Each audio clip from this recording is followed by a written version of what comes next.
Wayne Ratman, I'm the reserve manager for B2Gold. We are now at Otjikoto Nature Reserve, the education center. I want to tell you a little bit more about what we've been doing here. Let's start with the negative context that people always talk about is mining. Now everything that we use every day, that we love and that we use, is either grown or it's mined.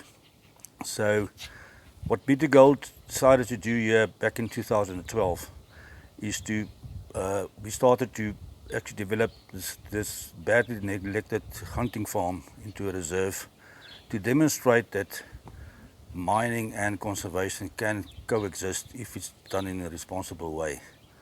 So we started with this reserve, increasing the biodiversity. We brought in a lot of species, creating this reserve. The reserve is just under 12,000 hectares now, and we've got basically four concepts going here. It's the game ranch management itself. We've got an education center. We've got a research facility here for students. Every year we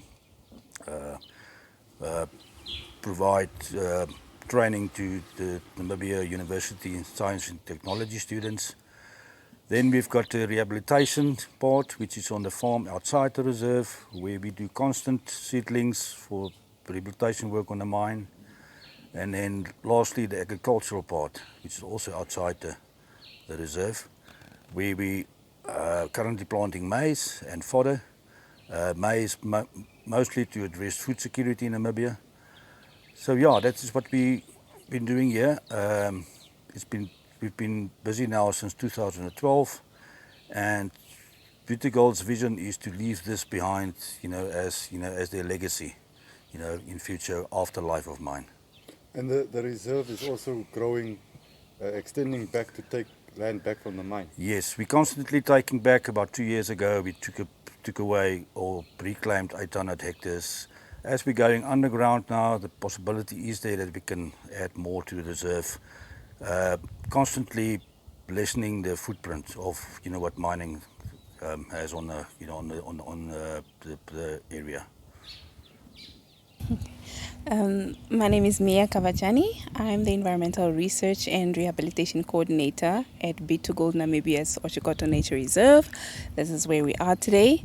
I am responsible for the environmental research on the reserve, which basically focuses on research that aims to improve management of the reserve in terms of fauna and flora, also supporting rehabilitation efforts on the mine site, and also just supporting the general rehabilitation that aims at ensuring sustainability and the continuity of the existence of the reserve going forward.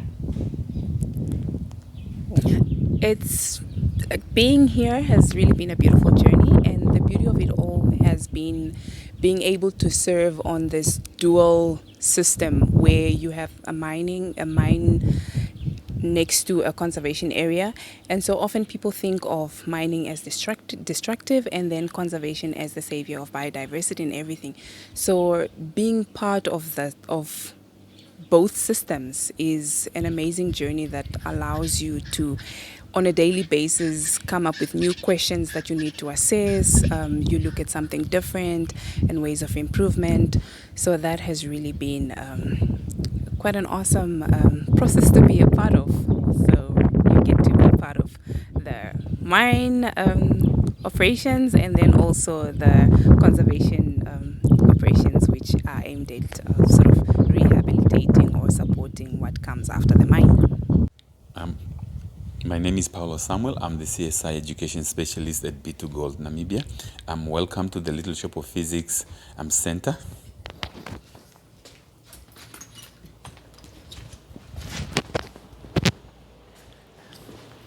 The Little Shop of Physics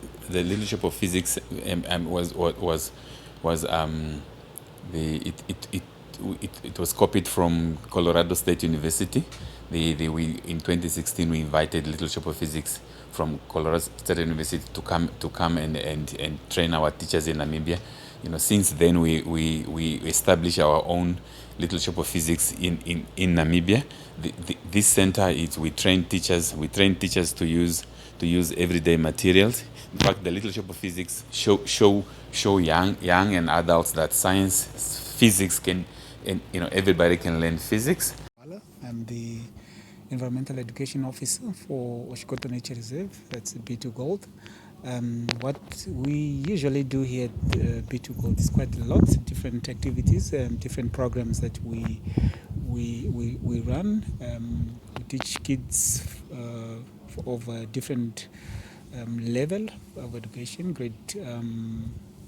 from grade 6 or 12 years age and above up to grade 12. Mostly it's environmental education, whereby we have an outdoor, and most of our activities are practical learning. And of course we have got the program which is very in demand now. It's the leadership for the prefects and LRCs.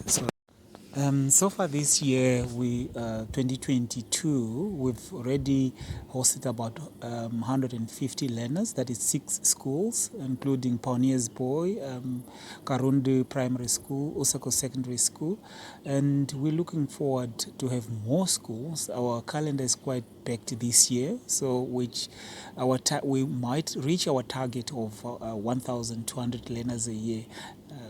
So far, that's what we are looking into. Yeah. This is the wilderness camp. It's a wilderness camp where we do our teaching here with the learners, different school, and that's the main area over there. The tents are here. On the other side is we basically have 2 sides. This side is for the boys. On the other side, it's for the girls. So we accommodate about 24 learners and at least 2 teachers that are guiding the learners, and a driver. So this is the main area. So our activities are happening here. And on the other side, it's the ablution facility, where it's for both male and female. So most of our lectures are happening under the trees there. We sit under the trees. We do all our outdoor activities over that side. So yeah, that's wilderness camp. It's a very good camp for learners. They experience quite a lot, especially on environmental education. Yeah.